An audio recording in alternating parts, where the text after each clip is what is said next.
Guys, ayan. Nagluto ako ng pansit canton. Canton ito na pansit. Shortcut video guys kasi pag mula umpisa, mahaba na yung video. Ayan, ginisa ko lang to siya sa sibuyas, kamatis, tapos nilagyan ko siya ng oyster. At yung sahog niya, yung pitso ng manok. Tsaka atay ng manok. Tapos mayroon siyang chicken balls. Ayan. Halo-halo ko lang muna at medyo ano pa yung kanton. 2 kilo to guys. So puno na yung kawali.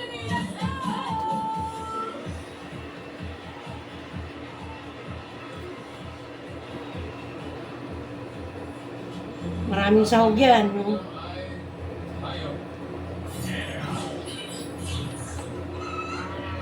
Timer ready.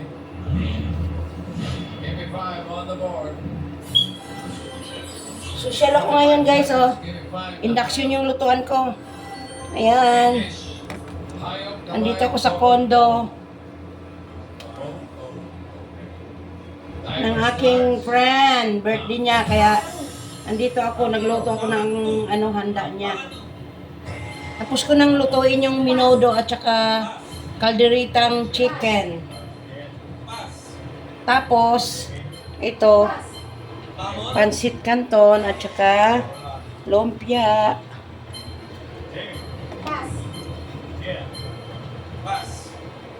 Puno na yung kawali ko. 2 kilong canton.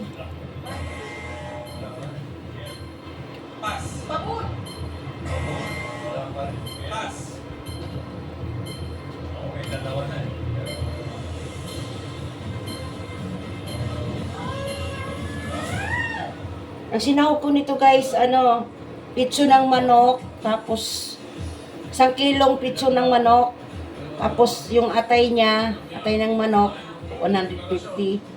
Tapos yung canton, 2 kilo, tapos bumili pa ako ng chicken balls. At syempre, hindi nawawala yung ating oyster kasi yun ang pampasarap ng ating pansit.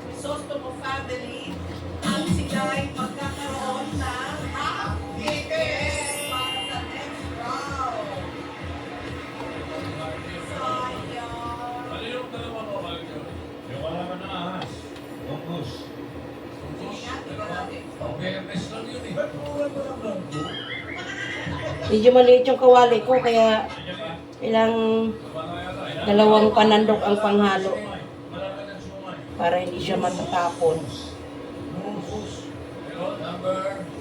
Ikaw, bahala ka. Pero, yung kanila, yung pamilya kanila, yung susunod, bakit yung number 1, yung boost. Tapos yung isang mula nila, rooster. Daming sahog yan guys, oh.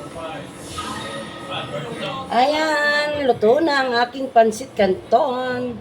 Thank you for watching. Bye-bye po.